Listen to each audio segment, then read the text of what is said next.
말씀 누가복음 1장 39절에서 45절까지 말씀입니다.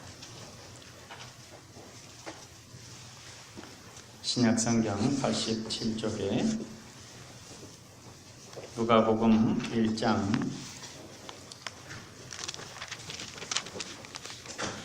39절부터 45절까지 말씀 한 절씩 교독하겠습니다.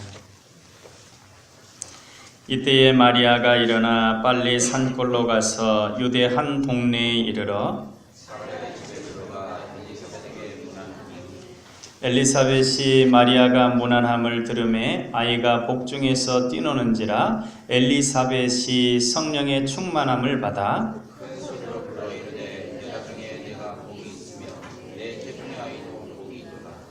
내 주의 어머니가 내게 나오니 이 어찌 된 일인가?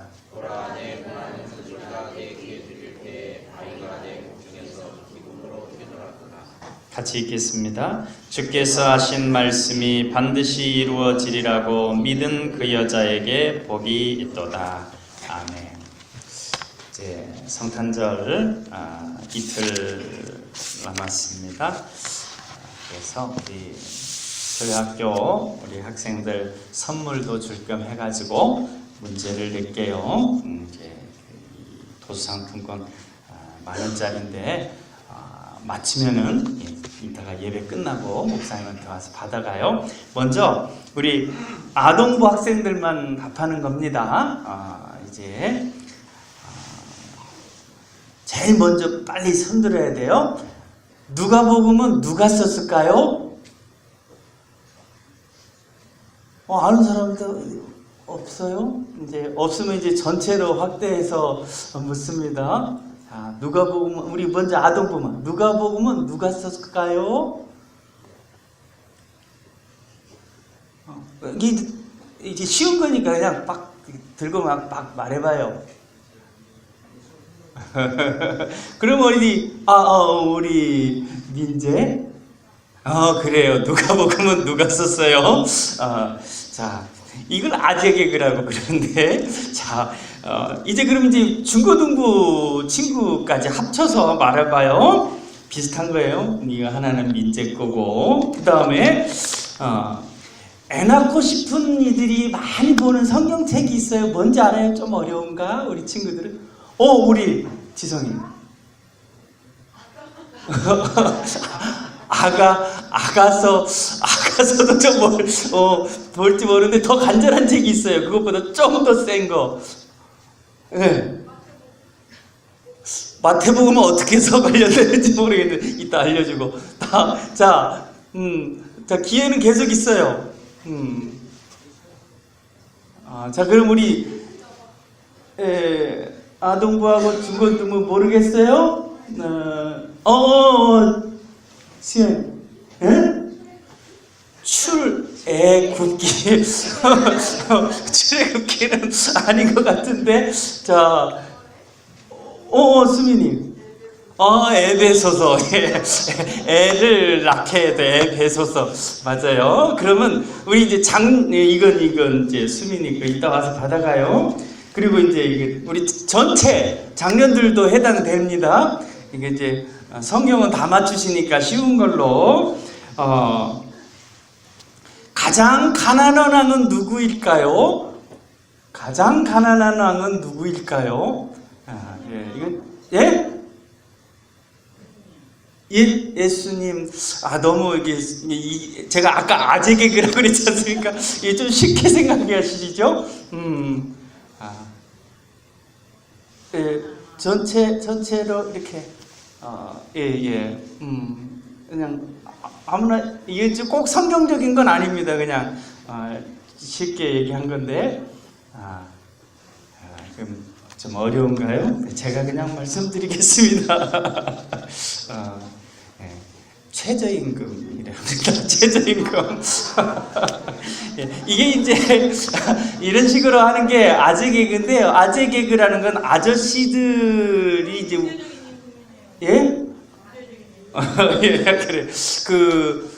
이제 긴 것은 이해를 못하니까 이렇게 짧아야 이해가 됩니다. 그래가지고 아직 이건 한마디 누가 썼나 누가 뭐 이런 식으로 그런 건데 제가 집에서 가끔 하는데 아주 그냥 이렇게 할 때마다 눈총을 많이 받습니다. 그런데 한마디로 딱 해서 오늘 설교를 딱 한마디로 하면 뭐냐면 이런 거 있지 않습니까? 옛날에 웃으면 복이 와요. 있죠? 이게 이제 다른 말, 오늘 본문의 핵심은 뭐냐면 예수님을 품으면 복이 와요 라고 하는 겁니다. 우리 아동부 어린 친구들이랑 우리 전체적으로 한번 따라서 해보겠습니다. 예수님을 품으면 복이 와요. 예. 우리 어디서 이 말씀을 하고 있는지 42절을 한번 우리 같이 읽어보겠습니다. 42절 말씀 같이 읽습니다. 큰 소리로 불러 이르되 여자 중에 내가 복이 있으며 내 태중의 아이도 복이 있도다. 이 앞부분 보겠습니다. 엘리사벳이 이제 마리아의 친척이에요. 근데 먼저 아기를 뱄습니다. 세례 요한 아기를 뱄어요. 근데 마리아가 아기를 뵌 다음에 한 6개월쯤 지나서 이 엘리사벳을 방문하는데 엘리사벳이 마리아를 보고 이렇게 얘기하는 겁니다. 당신은 복이 있다. 왜 복이 있다 그랬어요?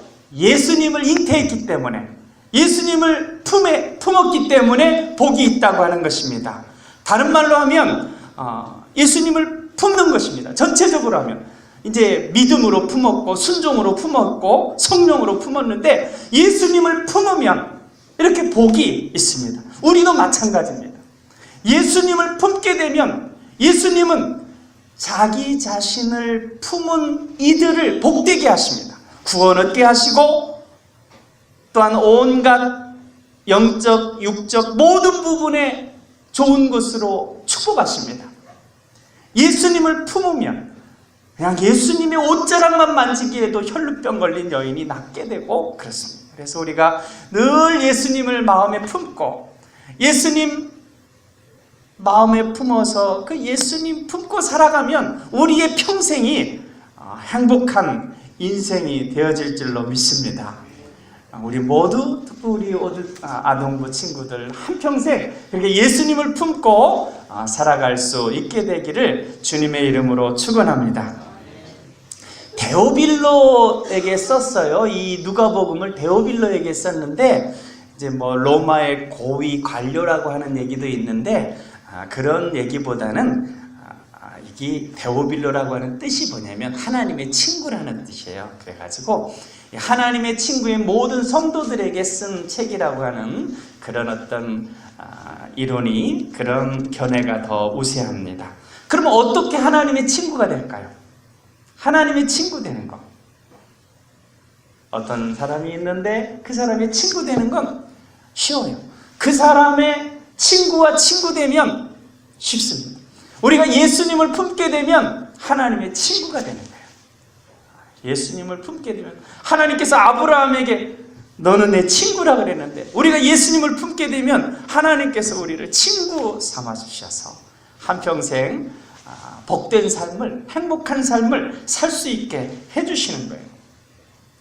우리 친구들은 다 마음 안에, 우리는 모두 다 마음 안에 예수님을 모시고 있습니다. 내 안에 계신 이 예수 그리스도이십니다. 우리가 이것을 알고 믿어야 됩니다. 태국에 농부라고 하는 단어가 있는데요. 그게 자콘이라고 합니다. 태국에는 농부라고 하는 단어가 자콘입니다. 네, 한번 알아보세요. 근데 그 뜻이 뭐냐면 가난한 운명을 타고났다. 이게 농부를 자콘이라고 부르는데 자콘이라고 하는 이름의 뜻이 가난한 운명을 타고났다라고 하는 거예요. 그래가지고 태국의 농부들은 대부분이 다 가난하게 계속해서 가난하게 살아가는데 그냥 다들 그러려니 운명이려니 뭐 그렇게 살아간다는 거예요. 사람이 어떤 생각을 갖느냐 하는 것이 중요합니다. 나는 뭐 운명적으로 가난한 존재야. 가난하게 태어나서 가난하게 살다가 가난하게 이렇게 살아갈 수밖에 없어. 그러면 가난한 겁니다. 그러나 생각이 중요하거든요. 나는 복된 존재다. 나는 존귀한 존재다. 라고 그걸 알고 믿으면 그 믿음대로 되어지는. 우리는 예수님을 마음에 영접했습니다. 마음에 품었습니다. 그래서 다 존귀한 존재들, 복된 존재가 됐습니다. 그런데 나는 복된 존재인데 내가 복된 존재라고 하는 걸 믿지 못하면 그걸 누리지를 못하는 거예요.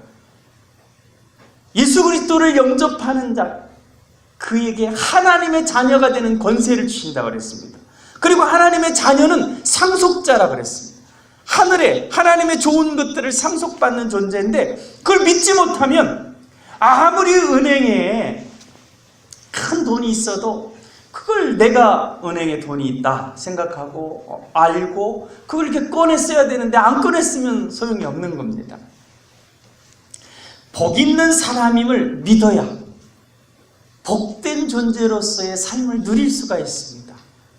우리 아동부 친구들, 우리 중고등부 친구들, 나는 예수님을 품어서 복된 존재다 라고 하는 것을 항상 믿고 그 믿음대로 복을 누리면서 살아갈 수 있기를 축복합니다. 제가 몇 번 얘기한 것도 같은데 이런 세 친구가 있었습니다.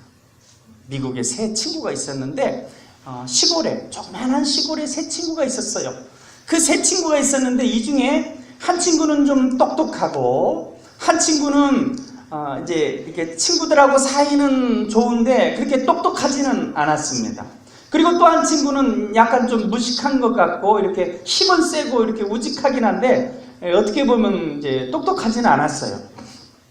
그래서 이 똑똑한 친구는 생각하기를 우리는 여러 가지 아주 꼴짝이에 아주 시골에 살고 있고 여러 가지 배운 것도 열악하고 그러기 때문에 우리는 계속해서 이렇게 시골에서 가난하게 살 수밖에 없는 운명일 것이다. 아마 10중 8구 거의 우리의 인생은 그렇게 다른 어떤 우리 같이 살고 있는 어른들 이전에 했던 모습처럼 그렇게 이렇게 시골에서 그냥 살다가 가는 것이 우리의 모습일 것이다. 그렇게 자기 현실을 잘 인식하고 똑똑하게 생각을 했어요. 그리고 나도 그렇지만 저 두 친구들도 더 두 친구들은 나보다도 좀 더 공부도 못하고 그렇기 때문에 더 그럴 것이다. 그렇게 생각을 했어요. 그런데 다른 두 친구는 그렇게 생각하지 않았어요. 한 친구 좀 공부는 조금 덜하지만 이 인간관계 좋은 친구는 나는 앞으로 커가지고 이 미국을 이끄는 훌륭한 대통령이 되겠다. 나는 그럴 수 있다. 이런 식으로 믿었어요. 그래서 이제 똑똑한 친구는 항상 생각하기를 저 바보 같은 녀석이 주제 파악을 못하고 항상 이렇게 얘기했습니다. 그런데 나중에 이 친구는 정말로 대통령이 됐습니다. 그리고 또 한 친구는 나는 우리나라를 지키는 훌륭한 장군이 될 것이다 이렇게 생각했어요.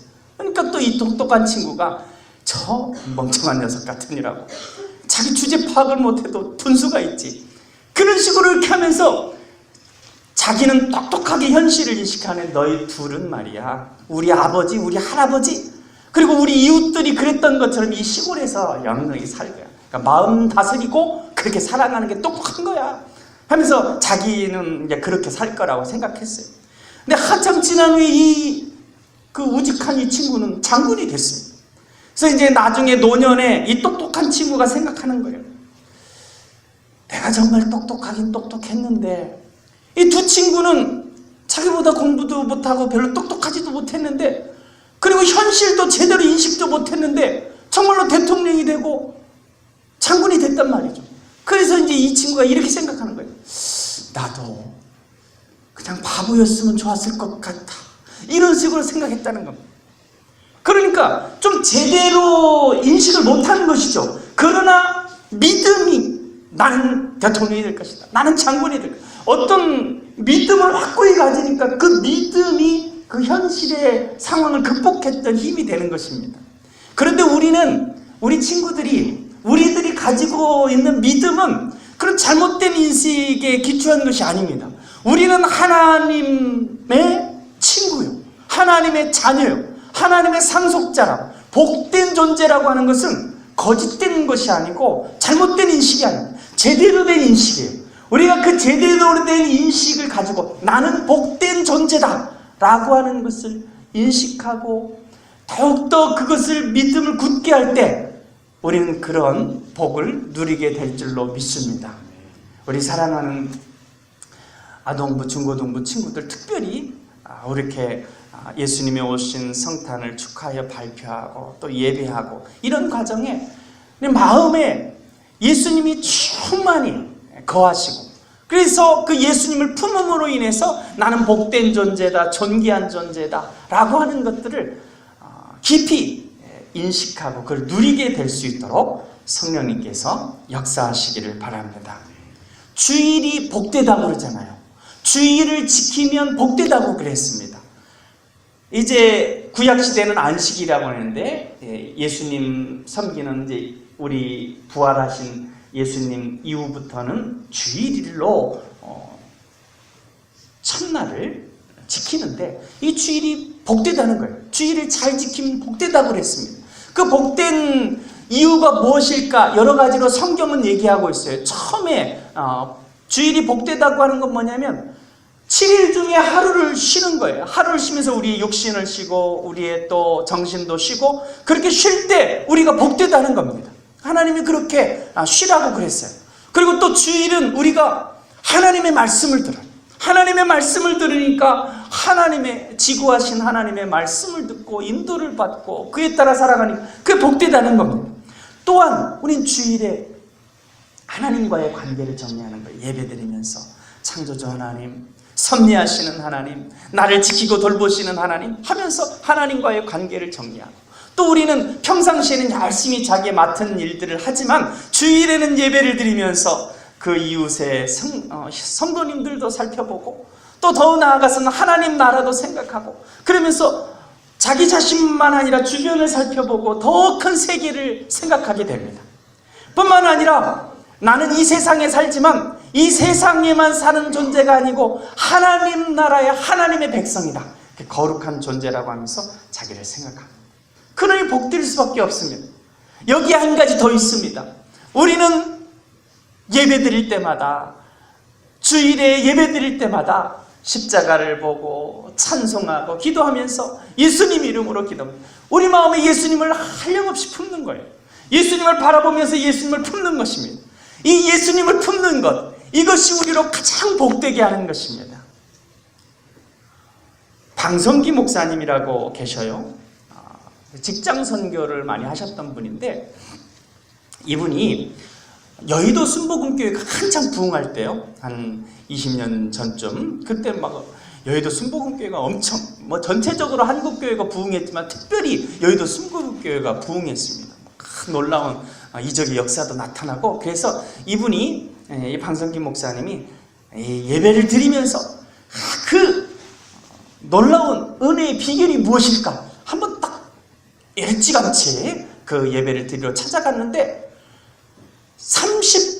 예배드리기 30분 전인데도 불구하고 성도들이 막 그 교회 안에 가득 차서 열심히 기도하는 것입니다. 은혜를 달라고 주님을 품고 주님 의지해서 기도하는 것입니다. 그래서 이 방성기 목사님이 그렇게 생각했대요. 이야, 이런 성도들이면 그 조용기 목사님이 아니고 내가 설교해도 은혜를 줄 수 있겠는데 이런 생각을 했다는 것입니다. 여러분 누가 설교하고 어떤 예배냐 하는 것도 중요하지만 더 중요한 것은 내가 얼마나 예수님을 품고 사모하는 마음으로 예배를 드렸느냐 하는 것입니다. 내가 예수님을 마음에 품고 사모함으로 예배를 드리게 되면 매 예배마다 하나님의 은혜와 사랑과 축복이 우리 안에 더욱 풍성하게 넘치게 될 줄로 믿습니다. 실로암 안경점 있죠? 실로암 안경점이 이제 여러 군데인데 처음 실로암 안경점을 이제 실로암 안경점이라고 이제 이름을 내걸고 한 그 대표가 윤인환 장로님입니다. 이 윤인환 장로님이 어렸을 때 얼마나 가족 전체적으로 가난했는지 옛날에는 그 종살이 하는 게 있었지 않습니까? 이분이 종살이를 이제 초등학교도 다니기 힘들어 가지고 하루 종일 소여물이라고 있지 않습니까? 소 풀 먹이는 거 하루 종일 그 일을 하게 되면 새끼만 주는 거예요. 아무것도 안, 쇠경이나 뭐 그런 것도 안 주고 그냥 밥 새끼만 주고 하루 종일 그 일을 하는 거예요. 그렇게 하면서 이제 가족의 입을 하나 줄이는 것이죠. 뭐 그런 식으로 가난했는데 이분이 예수님을 믿었어요. 예수님을 마음에 품었어요. 그래서 너무 안에 맺혀가지고 자기도 종살이하고 자기 동생들도 뿔뿔이 흩어져가지고 가족이 함께 지내지도 못하고 그렇게 막 가난하게 종살이하고 뭐 몸종이라고 그러죠. 뭐 그런 것들을 하면서 지내니까 소망이 그냥 단순해요. 하나님 부자 되게 해주세요. 너무 가난하게 고생하면서 막 가족도 흩어지고 막 그렇게 사니까 단순하게 그냥 하나님 부자 되면 좋겠어요. 그래서 가족이 모여서 함께 살면 좋겠어요. 그런 소망을 품었어요. 그래서 예수님을 마음에 품고 그냥 단순한 그 소망 가지고 꾸준하게 두 가지를 실시했다. 그 두 가지를 꾸준히 하니까 결국 지금 큰 부자가 되어서 뭐 하나님의 선교도 많이 하고 간증도 막 많이 하고 그렇습니다. 두 가지가 뭐냐면 11조하고 새벽 기도를 그 노숙자로 지낼 때에도 그 노숙자로 이렇게 주변에 조금 이렇게 주고 조금 이렇게 버는 거 그걸로 갖고도 철저하게 11조를 하고 기도를 하고 그랬다는 거예요. 우리 친구들 지금 우리 성도님들 어떤 상황일지 모르지만 우리가 단순하게 주님 마음 품고 하나님께 기도하면 하나님께서 풍성하게 확실하게 응답하여 주실 줄로 믿습니다. 주님을 품으면 어떻게 되고 무엇을 갖게 되는지 아는 것이 중요하거든요. 그 성경에 그것을 나오는 거예요. 그래서 예수님을 품으면 하나님의 자녀가 되고 하나님의 상속자가 됩니다. 그리고 어떤 상황에서도 웃을 수가 있어요. 여러분 이 동영상인데 그 그레이스라고 하는 소녀 얘기입니다. 그레이스라고 하는 소녀 얘기인데 한 1분짜리, 한 2분짜리인데 잠깐 보고 이제 말씀을 마무리하도록 하겠습니다.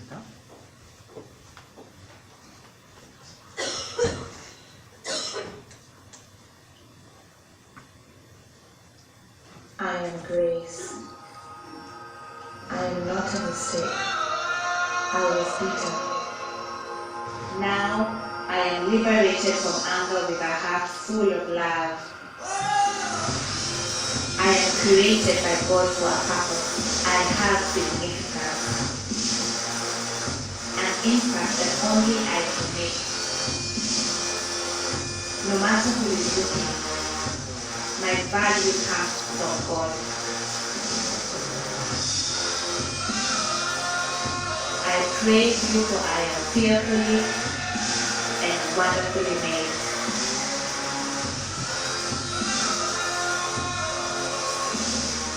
I am Grace.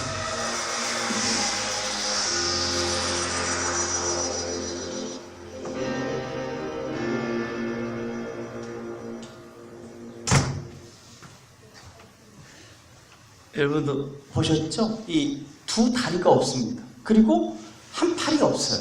한 팔이 없는데 전 처음에 이 영상을 보면서 그 환하게 웃는 얼굴 보셨죠? 그 환하게 웃는 얼굴 보면서 이렇게 정말 밝은 아이가 있나 하면서 봤는데 그래서 너무 환하고 그래서 봤는데 실제 보니까 한 팔이 없고 두 다리가 없는 거예요.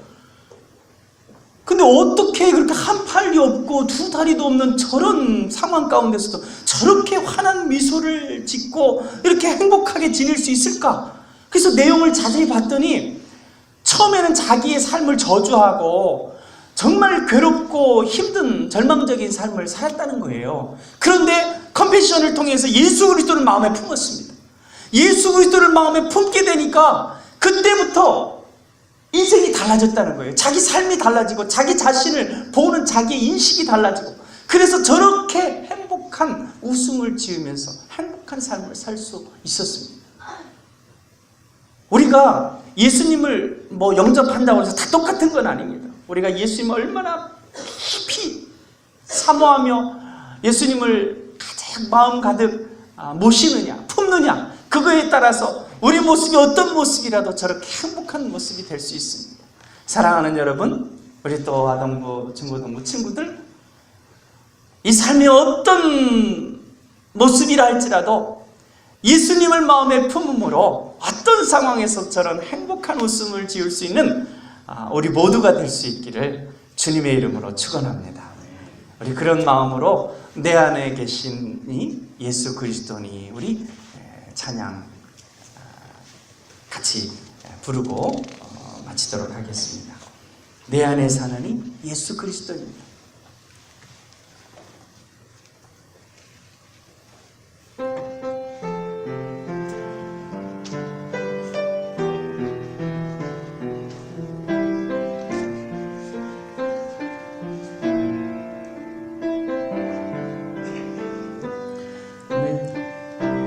내 안에 사는 이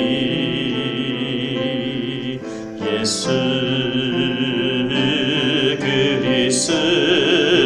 그리스도니 나의 죽음도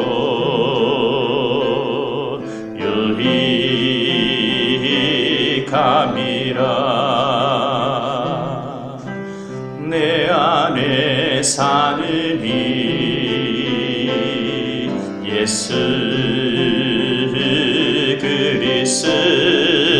그리스도니 나의 죽음도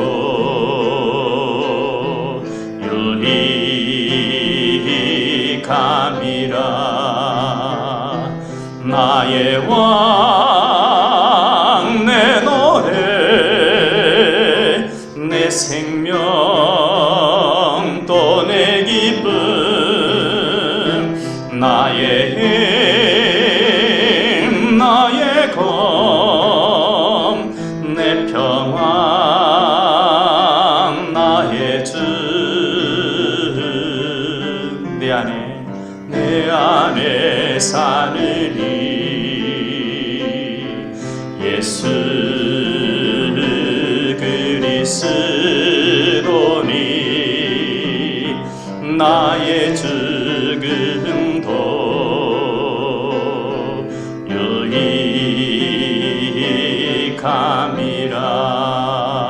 유익함이라. 기도하겠습니다. 사랑의 하나님, 예수 그리스도를 보내주셔서 우리를 구원하시고 또한 우리 마음에 항상 임재해 계심으로 우리가 예수님을 품으로 복된 삶, 행복한 삶을 살게 해주시니 감사합니다. 더욱 우리 마음에 예수님을 품어서 더욱더 평강의 삶, 복된 삶을 누리는 우리 모두 되게 하여 주옵소서.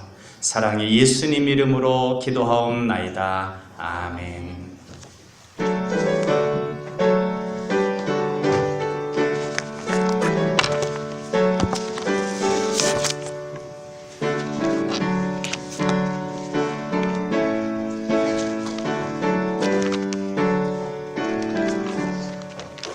복의 근원 강림하사 찬송하게 하소서.